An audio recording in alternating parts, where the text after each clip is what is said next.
Okay, finally, we're sitting down and we're able to record again. Holy shit! Yeah, now It that has been life. pretty much nothing but chaos since Convolution, to the point I don't even have the Ugh. Convolution podcast up yet. Hopefully, it'll go up before this one. If it So, doesn't, I'm sorry for the continuity errors. Don't send us angry emails. all right. So, what season and episode is this again? Welcome to Season 4, Episode 9 of Your Book is Why Daddy Drinks, featuring this month's book, Insanity by Cameron Jace. Did I skip something? I did. Our introductions. I'm Yeah. Tyler. And I'm Matt. Yeah. So, to kind of give you guys a brief rundown on me, and then Tyler will go. Life's been insane. Let's see.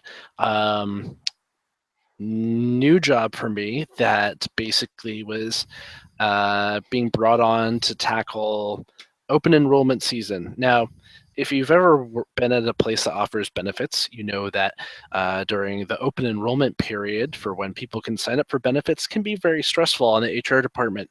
Now, imagine you're doing that for 22 different companies and many of them all at the same time. And that was basically my job for the last couple of months. So, yeah, I've been basically working full time or more hours and then coming home and having to take care of my wife and kid. In the meantime, beyond that, unfortunately, a couple weeks ago, we also suffered a new thing that never happened to me before, which was that my house got broken into. Yay! That was a bunch of bullshit. And so we dealt with that. And at the same time, on the same night, I discovered that our stove was leaking gas. So it's been life's just been kicking me in the nuts. But it's been getting better. For instance, for me, spot of good news today. I'm getting converted. So yay, full-time regular job. Working employment again. That's awesome. I was really dreading having to possibly go back to looking for work at the end of next week, and now I get to not have to worry about that. So, yay, they like me. Tyler, go. What's been going on with you?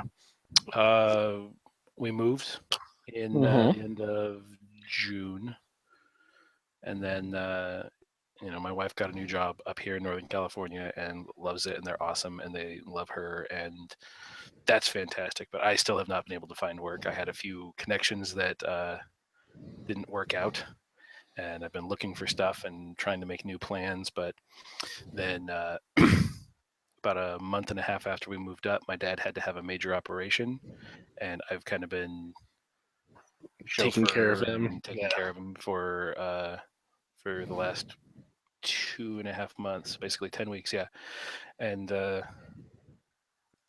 trying to find work and all that too that would work with that schedule, and nothing so far has. But things are going better. He's recovered very well. Doctors are like super impressed with his recovery, so I'm Oh, looking that's to be good. able to work full time start of the year.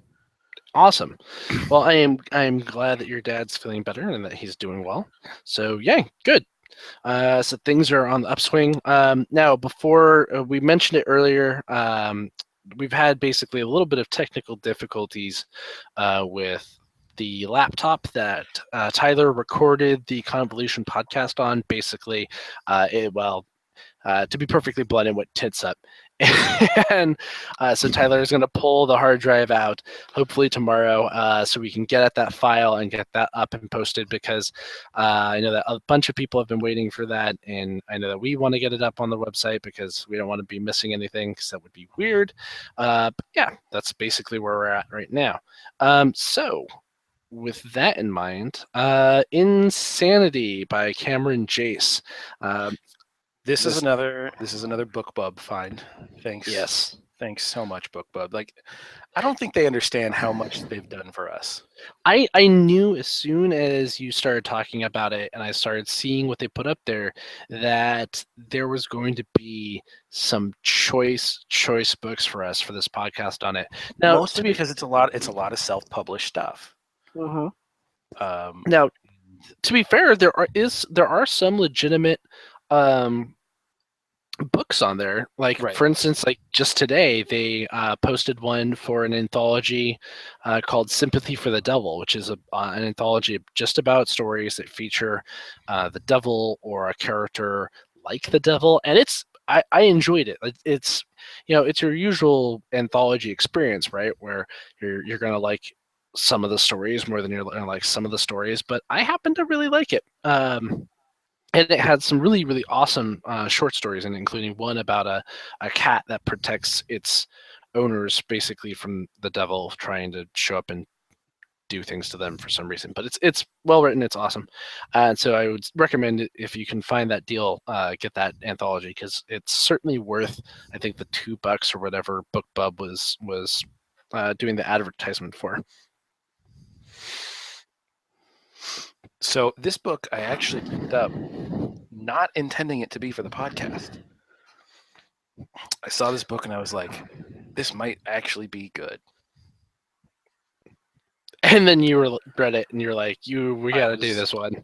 Well, no, here's the thing. I got halfway through the book before I was like, fuck it, I can't do this.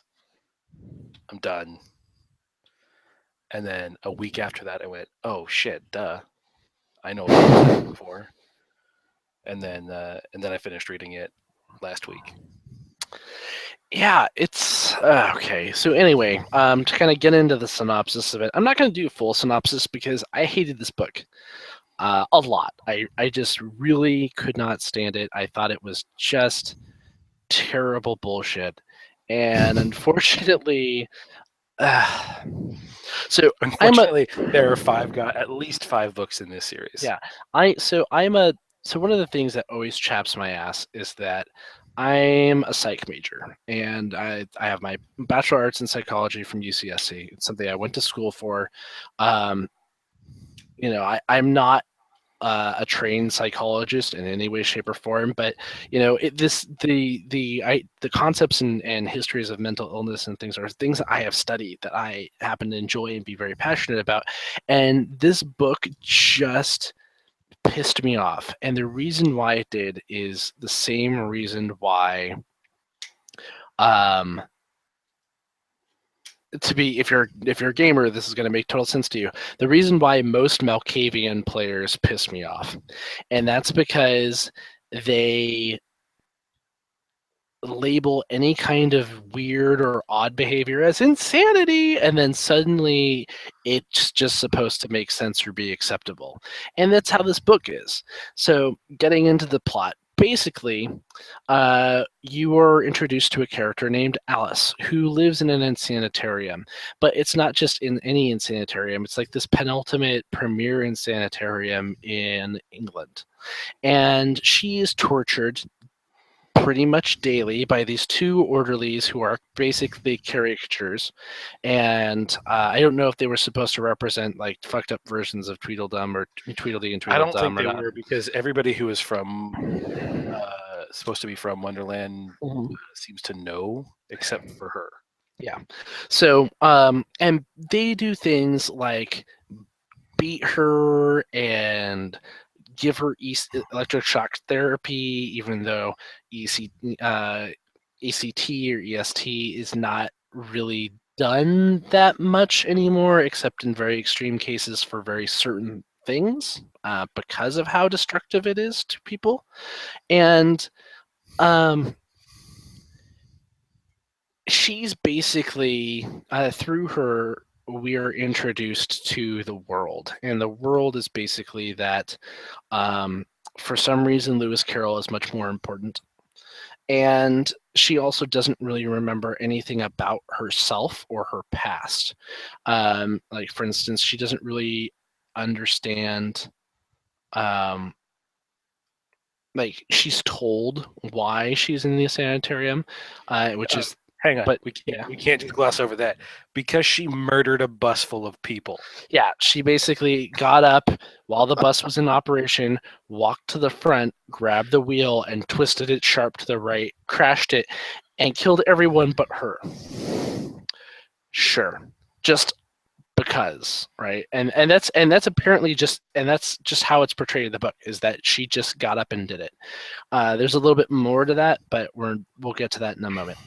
And another thing about this insanitarium is that even though it's supposed to be this high security, modern sort of institution, it is bullshit. It's written first of all by someone who I very much doubt has ever even been in a mental hospital, let alone in a sanitarium, and or who has zero idea of how they're fucking run.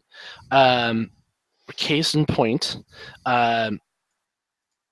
this sanitarium was specifically modified to house a serial killer who's basically the caterpillar from Wonderland. What's his name, Matt? Some What's his name? I don't remember his first name. His last You name don't is remember his name? His name is fucking Carter Pillar. Carter Pillar, and he's a serial killer. He's known as Pillar the Killer because that's original. But literally, he is supposed to be the caterpillar. He carries around with him constantly a hookah hose, which apparently can stretch and act like a whip that he can do any number of fantastical things with, where he can just use it to like kill people on a whim. And he is famous. He has killed multitudes of people. He is extraordinarily well known. And he is supposed to be housed in this sanitarium specifically for him. Like they built an entire like suite for this guy because for some reason serial killers warrant suites. I mean like fully furnished, like embassy, like your home away from home bullshit. They kind of imply that he gets special treatment because he has dirt on the warden, which there's a warden in charge of a mental hospital. But beyond that, he's also apparently able to come and go at whim. Right. And not only is he able to come and go at whim, apparently these coming and goings include going to nightclubs where he's able to just apparently pick up chicks. Because his introduction to the book is that we're told that he has escaped. How he escapes, no one knows. But we're told he has escaped. And he shows up at the gates of the institution in a limousine full of basically the background dancers in any really terrible rap video. Booty shorts and tall boots and just dressed like they're going out to a trashy nightclub. He then is able apparently to produce magical smoke, or at least poisonous smoke, by puffing on his hookah pipe, even though I don't think there was a hookah actually attached to it, and even though that's not how hookahs work. And yeah, he's able to just come and go as he pleases. And apparently, even though he is this super famous serial killer, no one on the outside notices. And it's a big point of consternation for the warden and chief psychologist because, if it gets out that this guy is able to leave, then he's going to get fired. But how this super famous serial killer isn't noticed on any of his jaunts out, who knows? So, at the same time that we're introduced to them, we're also introduced to the fact that there's another serial killer who is out there killing young girls, who goes by the moniker of the Cheshire Cat. And the Cheshire Killer kills people and then basically stitches up their mouths so that they're doing the typical very wide, long Cheshire grin. And that's just causing a great to-do that this is the greatest, most prolific serial killer since Pillar the Killer. And basically, I don't even remember how we got to it, but Pillar thinks that Alice is actually Alice from the books. And to make a very long story short, Wonderland is supposedly real. It is populated by people, or it was before they all fled to the real world. And it is also populated by the Wonderland monsters. And basically, how to kind of sum it up is the Wonderland monsters are what would happen if you took the somewhat inhuman characters from the Lewis Carroll books and then meshed them and made them Lovecraftian. So they are all they're called they're referenced as the Wonderland monsters, and they were locked away. They were either locked behind in Wonderland or they were locked away here on Earth but neutered in some way. And basically, the Cheshire Cat, in order to try and draw out Alice, because Alice is important to some sort of plot that they're involved in, kidnaps a girl but doesn't kill her, and basically uses the girl and Pillar to get Alice to come out of the insanitarium, because apparently the only person who can catch the Cheshire Cat is Alice, despite the fact that through the entire plot of the book, the caterpillar knows everything. And so, really, Alice is not that necessary because Pillar knows everything, except that Pillar apparently can't go out and be seen investigating because he's super well known, despite the fact that he's able to just come and go as he pleases, um, and does so with startling regularity. And over the course of the book, we're introduced to such characters as, was the Red Queen that one chick in Parliament? They call her the Duchess. I think she was the Red Queen. Okay, so we were introduced to the Red Queen. We're introduced to the Knave of Hearts. Oh, you know what? No, I'm sorry. We're not. It's not. Knave of Hearts. I think she was the Red Queen, because the Red Queen is different from the Queen of Hearts. No. But sorry, Queen of Hearts, not the Red. Okay, Queen of Hearts, and then but we are introduced to the Knave of Hearts because he's this kind of asshole character who has hearts, playing cards like stapled to his coat. She calls him Jack Diamonds. Jack Diamonds, but he's really the Knave of Hearts. And we briefly see the rabbit, because the rabbit is the one who was driving the bus, and maybe Alice was trying to wrest control of the bus from him, thinking that he was going to crash the bus, and she ended up doing it for him. We're introduced to the White Queen, who is apparently a super important nun at the Vatican, who also is apparently a master swordsman or swordswoman. And we're introduced to like a couple of other characters that are kind of from the books. Like, I don't remember there being a rat in the books, but there's a Wonderland person who has rat-like features, who basically is the Pillar's like chauffeur and like chief servant, but he never talks about anything. Never really talks. Dormouse. Well, wasn't the Dormouse with the Mad Hatter? Yeah, and that crazy rabbit and the March Hare, and they actually mention them and say, "Oh, if they'll get out if." It's super bad because Alice at one point references the Hatter, and Pillar's like, "Hey, you really don't want that to happen." So basically, we find out over the course of Alice's attempts to rescue the girl that the Cheshire Cat has kidnapped, that Lewis Carroll somehow discovered that Wonderland was real, and kind of like a mystical crusader, used magic and the Vorpal sword to combat the Wonderland monsters. And there was a war in Wonderland, and the Wonderland inhabitants that weren't the Wonderland monsters fled to Earth, where they've basically been living in exile. And if you kind of think of like the comic books Fables, it's very similar to that. It's like that, only shitty. Yeah. And they live and they die and they reincarnate, or they live forever or whatever. But there's a lot of hand waving that goes on. And meanwhile, the Wonderland monsters are locked away. And at one point, Alice even has a vision of Lewis Carroll locking a gate behind him after doing battle on the other side of it, and he gives her a key.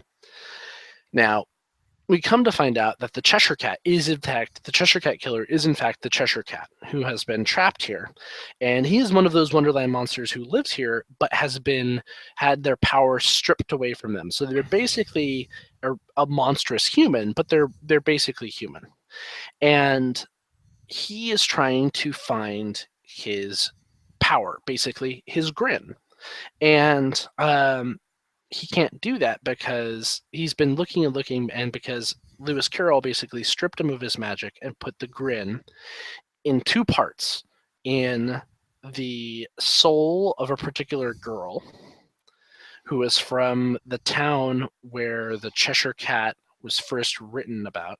And this is what bothers me about this What? book. The author justified Lewis Carroll's creepy predilection for taking pictures of underage girls by saying, "Oh, he trapped monster souls in those photos." Yeah. God damn it. He could have just And not said anything about it. and he also put the other half of the power in a mask that he disguised as part of a cat sculpture. And basically, as a way to kind of like hide it, he had a friend of his who was a sculptor basically travel around England and Europe creating cat sculptures in various towns. And the Cheshire Cat has been looking for the girls and has basically been killing the modern reincarnations of those girls that Lewis Carroll took the creepy pictures of, until he found the one who he knew held his soul, who he didn't kill, because if he killed her, then she'd just reincarnate. But he can't take that part of his soul back without having also the mask at the same time. So while he's been traveling around, basically, he's been using the girl as bait and had Alice go and track down the mask and find it.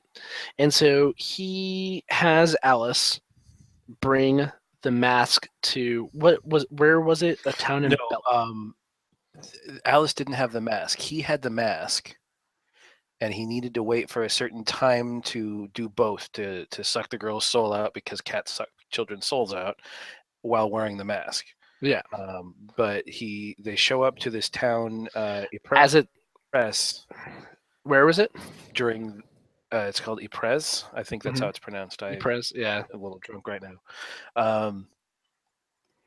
And takes her up to the tower, where apparently they used to have this festival to murder cats because they thought cats brought plague. And starts this ritual with all his little with his followers, because he's apparently got a cult now.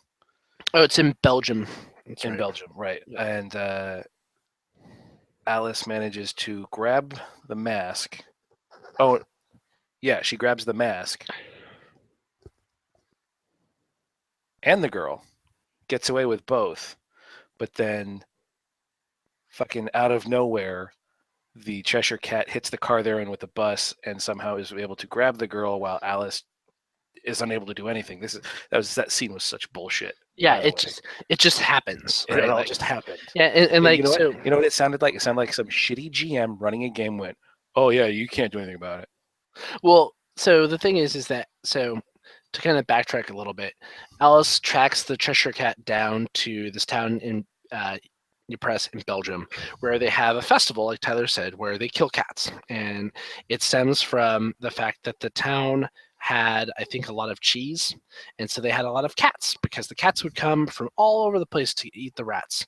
But when the plague happened, the townsfolk blamed the cats, and so what they would do is, since cats are very hard to catch and very hard to kill, they would take the cats and stuff the cats in bags. They take the cats up to basically this clock tower, and in the bags, chuck them out the window.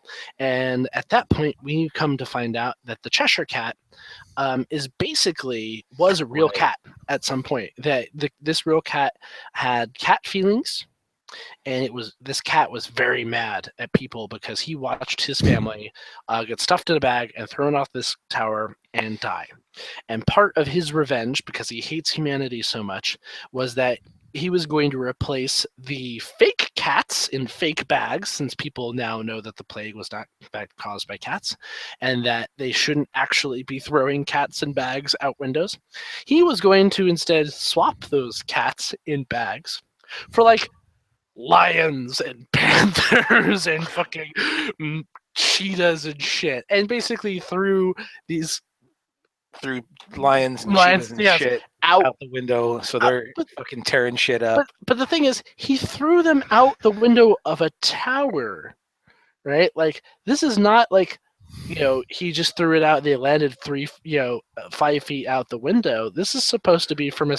They never actually give you any kind of height. Well, sure. But it's far enough that Alice has to use Alice jumps out. She has to use fucking Mary Poppins style umbrella to float down to the ground. Yeah, or getting into a car that then the Cheshire Cat rams with a bus. See how stupid. See how stupid this book is, listening audience. So it's anyway, cool. We're almost done. Yeah, so the Cheshire Cat gets the mask and gets the. He doesn't have the mask. Alice has the mask. Cheshire Cat has the girl. Well, sure, but then he's able to suck the girl's soul and get his power back. And you find out, like, I can't remember the name of the movie, but there was a movie that had Denzel Washington in it where he's a police detective, and he finds out that there is actually a demon, and that this demon starts playing this cat and mouse game with him. And the demon's power is that basically if you are not a good enough person, the demon can inhabit you, and that the demon is passed by touch. So, like, if you're walking along and you're not a good enough person, and you're what was it? Fallen, and there's a scene in the book where the demon is chasing this nun who is trying to hunt it down, but she has this crisis of faith, right? Because only somebody who is good can withstand being possessed by the demon's touch. And how do you really ever know if you're good enough? And that's her crisis of faith. And there's this one point where she comes face to face with this demon and starts running away from it in a crowd. And the chase is literally just one person after another reaching up and touching the person next to them, and the demon jumping from person to person. And that is the Cheshire's ability, which is that he can inhabit anybody. Right, but he doesn't get that ability back until Alice goes back to the insane asylum, and the caterpillar says, by the way, he called me and he has the girl and he's willing to trade you the girl for the mask. Now, if he gets the mask, he's already got the girl's soul, so he'll get his power and basically start Apocalypse. If he doesn't get the mask, he's going to kill the girl. So Alice is like, oh my God, what do I do? And she has a meeting with Lewis Carroll somehow, where he basically tells her, I know you'll do the right thing. Well, that was earlier when she was at the church or something. I don't remember. That didn't happen until later. So she basically says, you know what? You're right. I know what I have to do. Gives him the mask. Finds out the girl is safe. And the Cheshire gets his power. And then he's like, starts jumping around to all these people. And she goes, that's because Lewis Carroll, the White Queen said Lewis Carroll had to take away his power because he couldn't kill the Cheshire Cat. You can't cut off its head if it doesn't have a body, is what they said about him. So he's constantly jumping around. That's why they can't kill him, because he's just going to jump into someone else. And then she goes back to the insane asylum. And the whole time she's been doing this, there's been like news reports of her saving a girl in some town, and like she's on the news. And then she goes back and she's talking to the two idiots who are torturing her. And she's like, you know what? They're not going to believe me anyway if I tell them this. So I'll be like, hey, I saved that girl. And they're like, what are you talking about? She's like, I'm in the news. Haven't you seen? They're like, there's nothing in the news. You're crazy. And then the caterpillar shows her that she's in the news. So she goes back. They try to gaslight her, basically. Maybe. Yeah. What I think is happening is Cameron Jace thinks she, I don't know. I don't know. Cameron Jace thinks they are Bret Easton Ellis, and they're like, "Oh, I'm gonna American Psycho it," and be like, "Is it real? Is Alice actually crazy? And is she imagining all this stuff, or is it actually happening?"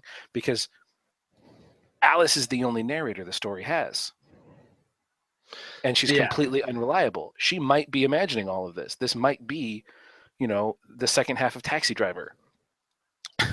So it tries really hard to leave it ambiguous in did it really happen or not. But it sucks so bad that it's just infuriating rather than interesting.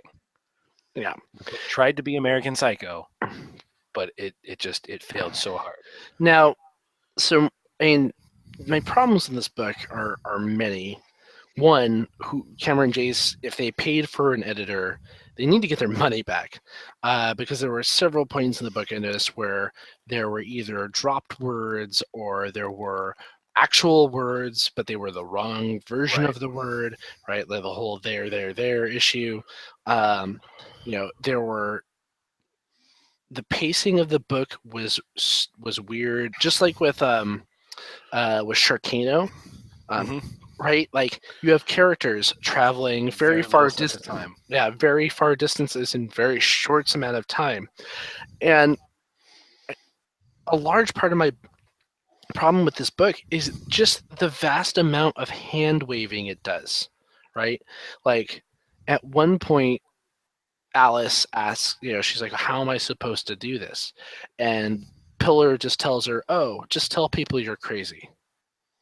And I'm sorry, if you're somebody is acting bizarre and someone says, "Don't worry, I'm crazy," that's not going to put people at ease. They're going to go, "Okay, let's call the authorities on this strange person." Like especially like when she's running around. Um, what was the church? The first part where she finds the girl at first It wasn't a church. It was is the college. the college, right? Yeah. So she's running around this place that's famous for being where Lewis Carroll wrote the Oxford. books, and um, she's just running around like touching famous pictures and paintings, and nobody's stopping her or Mind calling you, she's like security. she's fucking like 16 years old, and she's okay. So there's this thing that people do at Disneyland. It's called Hmm. bounding, Okay. and it's where they dress up in like modern clothes that have the same color scheme, and basically they look like modern versions of Disney characters. Now, is that the way that they get around basically The no costumes the thing. fan band? Yeah. Yes.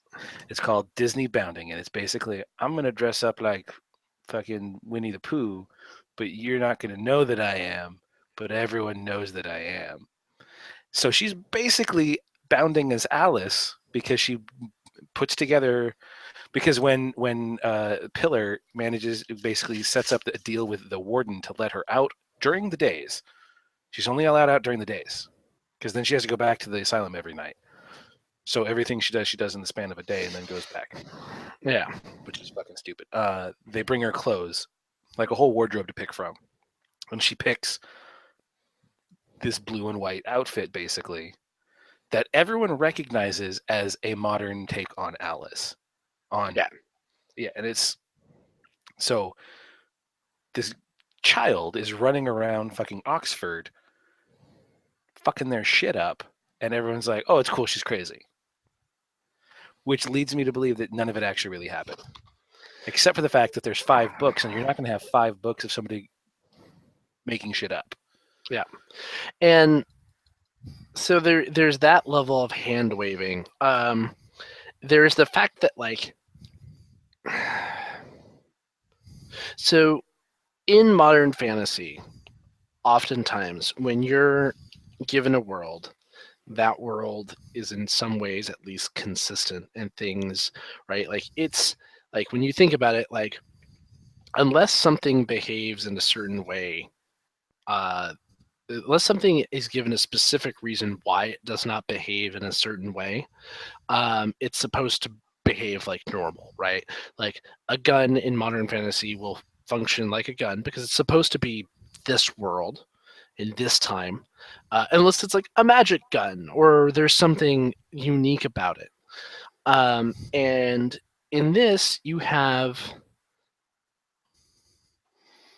character like you have like the caterpillar's hookah hose, which apparently can change length at any given time and do any number of things. Like he's able to just crack it like a whip. And I don't know. I don't smoke, so maybe hookah hoses are stretchy. Not like I that. I don't think they are. I also don't think that they're exceptionally long, considering the fact that usually, from what I've seen of hookahs, you kind of lounge around them. I mean, And if your hose is long enough to lash across a room, wrap around somebody's neck, and all that shit, you better have amazing lung capacity if you're actually going to smoke out yeah, of it.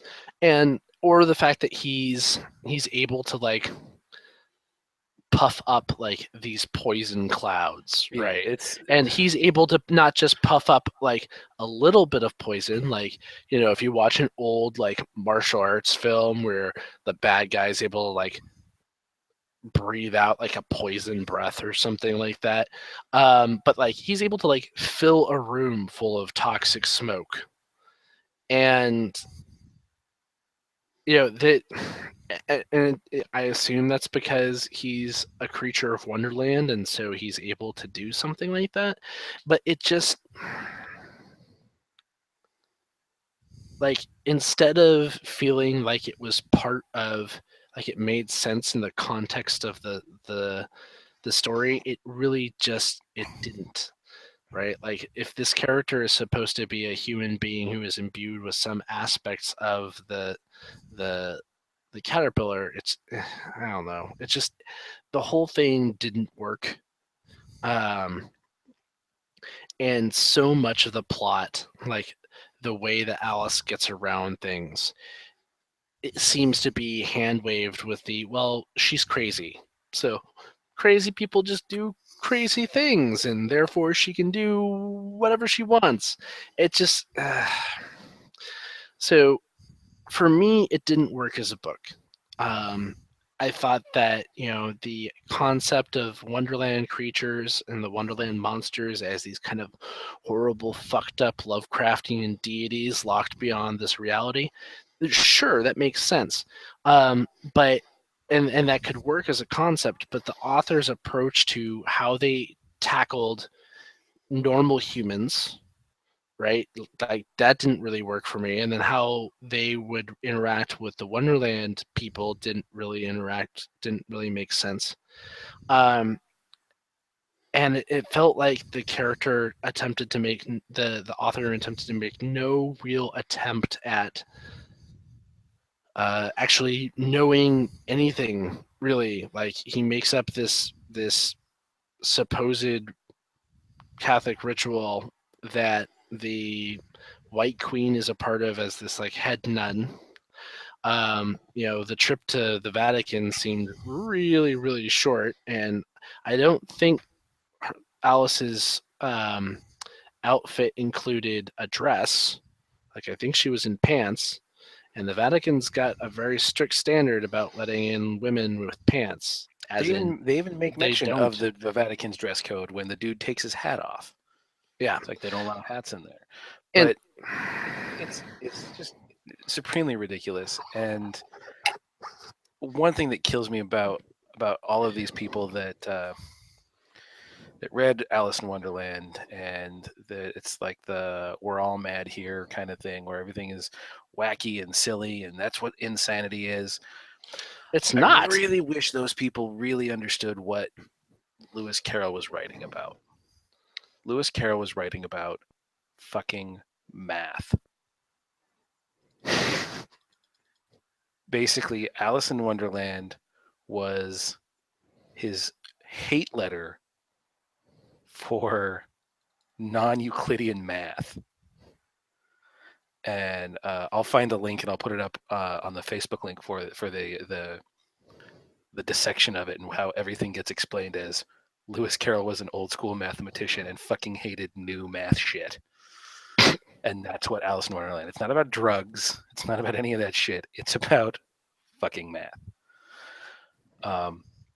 So this guy is taking this, and it's you hit it right on the head with the Malkavian players.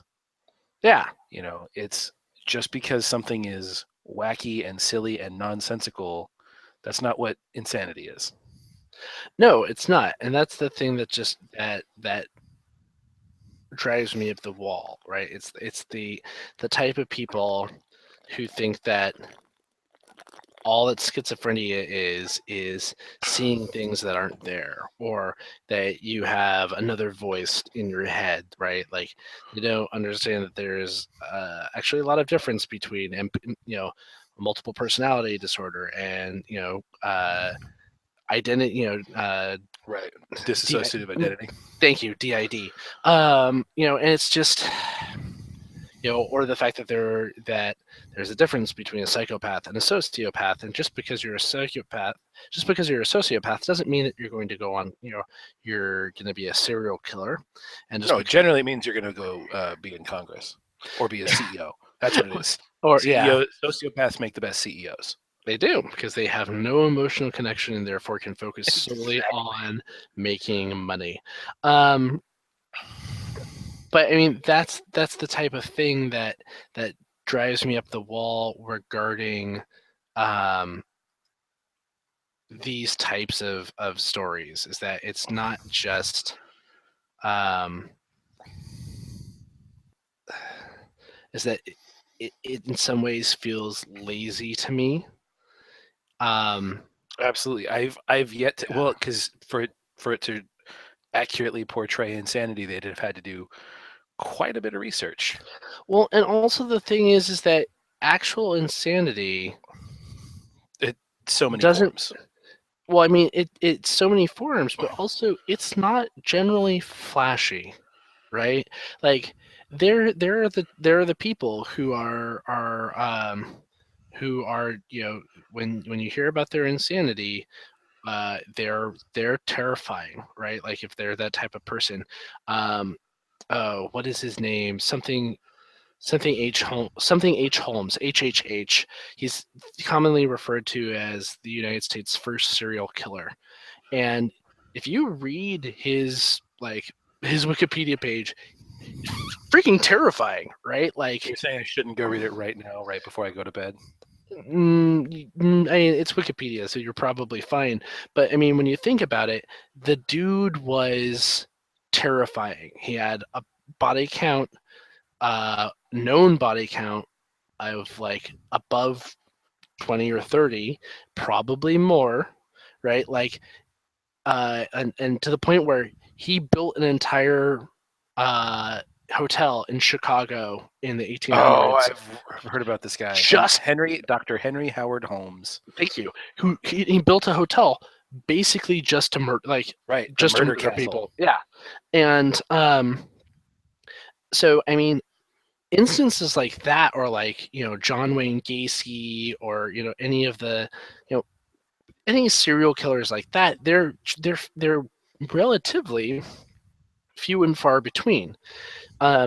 In normal mental illness, or as normal as mental illness can be, it's not exciting, right? It's not. It basically just makes people's lives difficult, and this idea that, and it also makes a lot of people just really uncomfortable. And that's the thing that gets me, is that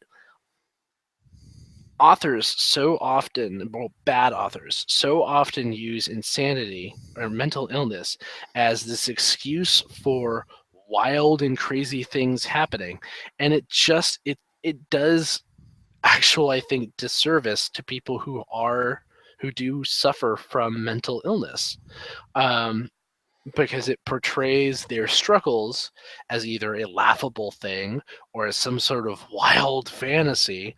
And yeah, I just, this book sucked. Yep.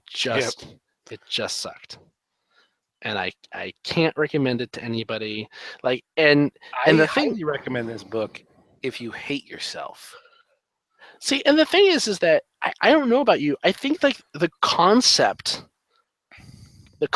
could be good, right? Like that whole Lovecraft, Lewis Carroll sort of thing. If you want to read an updated Alice in Wonderland book, I read it already. I gotta find the name of it. The series is the Looking Glass Wars. See, I read the first one, and Frank Better, Looking Glass Wars, Seeing Red. yeah, I've read the Looking Glass Wars, and it was okay. Um, Tons better than this book. well, sure, it was. But that's damning it with faint praise. Um, but yes, I think that God one damn it, is Amazon. better. What? I looked up Frank Better Looking Glass Wars, and it gave me a fucking recommendation for John Ringo. No, No, John Amazon, no John Rico, no. You know what? Or just watch the fucking Tim Burton Alice in Wonderland. That's some fun times. And even has aspects of Looking Glass Wars in it. Like there's some things where I'm like, did somebody who did the graphics for this read this other book? Because it seems really cribbed. But yeah, I just can't recommend this book. Don't read it. Don't do yourself a favor. Just stay away. That's terrible. Yeah, that's it. I don't have anything else to say. Do you have anything else you want to say? No, because I drank a lot this episode. Okay. All right. That's how bad this book was. I usually don't drink that much during these episodes. So that was season 4, episode 9, Insanity by Cameron Jace. Upcoming, we've still got 2 more episodes to record before the end of the year, which we're fucking going to do. God damn it, it's gonna happen. Saturday night. So we've got our wrap up of all the shitty books we've read, and then our what we read this year that was good and can recommend to you. Ugh, I did not do a lot of good reading this year, unfortunately, but we'll get there. All right. So anyway, I have a lot of fucking guilty pleasure reading to talk about. Oh, that's like stuff that I'm like, I don't want to. It's not like gonna win any Pulitzers or anything, but it was entertaining. Mm-hmm. But I'll talk about that in 2 episodes. All right, awesome. So hopefully I'll have this one. They'll have the convolution episode up before this one goes up. If they go up out of order, I'm sorry. Don't write me angry emails, or do. I'm kind of bored lately, so I'll have something to read. I will take care of ripping this one and putting it in the Dropbox for you to upload. Great. I will say one good thing about this book. This book has given me a new activity on the internet, and that is spectating the flame wars in Amazon reviews. Really? Somebody will go in and write a shitty review on a book, like on Insanity. Uh-huh. And someone will go in and argue with them for their review. And then people start choosing sides, and it's amazing. I might have to go look at this. This book, Insanity, actually has 4.5 stars. Only 2% of the reviews are 1-star reviews. But the first 1-star review you can find is exactly what we said. Or it's shitty writing. It's like it's poor writing. And somebody's like, this book is super clunky and really hard to read. And the first response to that is, I think you're complaining about the way a painting gets painted instead of what gets painted. And the first response to that is, it's a terrible book. That critique that doesn't even make sense. Like, yeah, you can in fact complain about a way a painting is painted because there's actual ways that you like. You know what? If you're painting a cubist painting, and you're not following the techniques that would.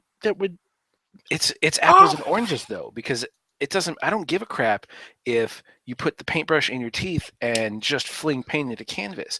If the end product is good, it doesn't matter how you painted it. Well, sure. If the end product of a book if the end product of a book is good, it doesn't matter how you wrote it.